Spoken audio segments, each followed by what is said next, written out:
Students, आज आपके लिए इंतहाई अच्छी खबर लेके आया हूँ। 9th का स्मार्ट सिलेबस आ चुका है, जिसमें से यूनिट नंबर 5, यूनिट नंबर 8 और यूनिट नंबर 10 में से कोई क्वेश्चन नहीं आने वाला। जी हाँ, सिर्फ इतना ही नहीं बल्कि बोर्ड ने इस दफा ये भी बता दिया कि कौन से एमसीक्यूज किस चैप्टर में से आएंगे, करेक्ट स्पेलिंग किस में से आएंगे, सिनोनिम्स एंटोनिम्स किस चैप्टर में से आएंगे, और साथ ही ये बता दिया कि पार्ट्स ऑफ स्पीच में से क्या क्या आएगा, किस चैप्टर में से कितने क्वेश्चन आएंगे, कौन से चैप्टर छोड़ दें तब भी कोई बात नहीं। यानी 3 चैप्टर तो बोर्ड ने बता दिया कि यूनिट नंबर 5, 8 और 10 में से कुछ भी नहीं आएगा। फिर और भी बता दिया कि अगर आप ये चैप्टर नहीं करेंगे तब भी आपका पेपर 100% अटेम्प्ट हो जाएगा। ये वीडियो बड़ी ही इंपॉर्टेंट है। स्टार्ट करते हैं पेयरिंग स्कीम। सबसे पहले है choose the correct option according to verb. Grammar का पोर्शन है, ये तो एज इट इज यही रहेगा। आप इंग्लिश कंपोजिशन में से करेंगे 5 मार्क्स के एमसीक्यूज, यानी फॉर्म्स ऑफ वर्ब से रिलेटेड जो आते हैं first, second, third and fourth form. फिर उसके बाद क्वेश्चन नंबर 2 है choose the correct option with spelling. Correct spelling किस किस चैप्टर में से आएंगे? यूनिट नंबर 1, 2, 3, 4 और 6 में से 2 एमसीक्यूज आएंगे। अगले 3 एमसीक्यूज कहाँ से आएंगे? अब अगले 3 एमसीक्यूज आएंगे हमारे पास यूनिट नंबर 7, 9 सॉरी अगले 2 एमसीक्यूज यूनिट नंबर 7, 9 और 11 में से डिक्टेशन के 2 एमसीक्यूज आएंगे। अब अगला पोर्शन है सिनोनिम्स का। सिनोनिम्स के जो 3 एमसीक्यूज आएंगे वो यूनिट नंबर 7, 9 और 11 में से आएंगे। 7, 9 और 11 में से 3 एमसीक्यूज आएंगे, 3 चैप्टर 1, 2, 3, 4, 6, यानी यहाँ से 5 चैप्टर करके 2 एमसीक्यूज आएंगे। और ये सिनोनिम्स यानी ग्लोसरी मीनिंग्स आपने अच्छे से तैयार करने हैं।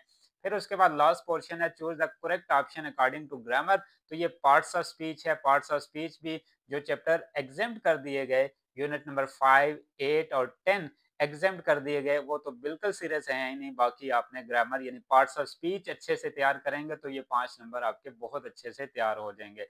क्वेश्चन आंसर की बात करें तो यहाँ नीचे दिया गया है सेक्शन ए जो होता है क्वेश्चन आंसर का, जिसमें से कोई से 5 क्वेश्चन करने होते हैं। तो पहले 3 क्वेश्चन आपको कहाँ से आएंगे? यूनिट नंबर 1, 2, 3, 4 और 6 में से आपको क्वेश्चन कितने आएंगे? पहले 3, जिसमें से एक्सेप्ट 5 यूनिट तो है ही नहीं, यूनिट नंबर 5 इसमें शामिल नहीं है। यूनिट नंबर 7, 9 और 11 में से आपको क्वेश्चन आएंगे 2, तो 3 और 2 5 क्वेश्चन यानी यहाँ से आप अटेम्प्ट कर सकते हैं। यानी टोटल क्वेश्चन 7 होते हैं, 7 में से 5 क्वेश्चन आपने अटेम्प्ट करने होते हैं।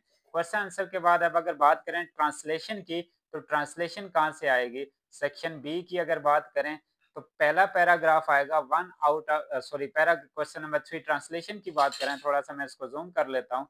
ट्रांसलेशन यूनिट नंबर 7 और 9 की बात करें तो यहाँ से एक पैराग्राफ लाजमी आएगा। 1, 2, 3, 4, 6 में से 2 पैराग्राफ आएंगे, तो टोटल पैराग्राफ 3 आएंगे। 3 में से आपने 2 करने हैं, यानी यूनिट नंबर 1, 2, 3, 4 और 6 में से 2 पैराग्राफ, यूनिट नंबर 7 और 9 में से एक पैराग्राफ। इसका मतलब यूनिट नंबर 7 और 9 अगर अच्छे से तैयार कर लिया जाए 4 नंबर कंफर्म। फिर यूनिट नंबर 1, 2, 3, 4 और 6 करेंगे तो यहाँ से भी ऑब्वियसली आपके 2 पैराग्राफ आएंगे, तो 3 में से कोई से 2 करने होते हैं। Question number 4, write down the summary of the poem. 5 number की समरी है। ये explain the stanza with reference to context, और समरी है या स्टेंजा है तो ये आपने एज इट इज समरी एक तो एक्सक्लूड हो गई और 2 समरीज आपने करनी ही करनी है।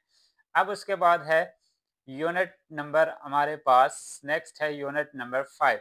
Unit number sorry question number 5। Question number 5 है वर्ड सेंटेंसेस। वर्ड सेंटेंसेस 8 में से कोई से 5 करने होते हैं, तो ये यूनिट नंबर यानी 5, unit number 8, unit number 10 exam कर दें। बाकियों के वर्ड सेंटेंसेस आप अच्छे से तैयार करेंगे। क्वेश्चन नंबर 6 है राइट अ स्टोरी और dialogue from English grammar, sorry write a letter, a story और डायलॉग। तीनों में से कोई एक चीज आती है, यानी 2 आती हैं तो एक करनी होती है। आपने लेटर्स बहुत अच्छे से तैयार करने हैं, तो इंशाल्लाह आपका यानी पहले 10 लेटर तैयार कर लें तो उसमें से 8 नंबर आपके तैयार हो जाते हैं। कंप्रीहेंशन पैसेज इंग्लिश नंबर 9, 10 की जो कंपोजिशन है उसमें से सारे ही करने होते हैं।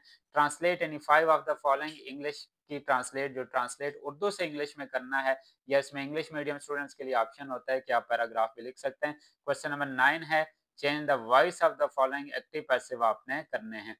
तो अब ये कंप्लीट यहाँ पे एक मॉडल पेपर है, इसका आप स्क्रीनशॉट लेके इसको आप सॉल्व कर सकते हैं। ये क्वेश्चन आंसर वाला सेक्शन है, इसका भी स्क्रीनशॉट लेके आप इसको सॉल्व करें। और यहाँ पे ये इसका तीसरा पोर्शन है, इसका भी स्क्रीनशॉट लेके आप इसको सॉल्व करें। तो ये था हमारा आज का स्मार्ट सिलेबस, जिसमें से unit number 5, unit number 8, unit number 10 सिरे से निकाल दिए गए।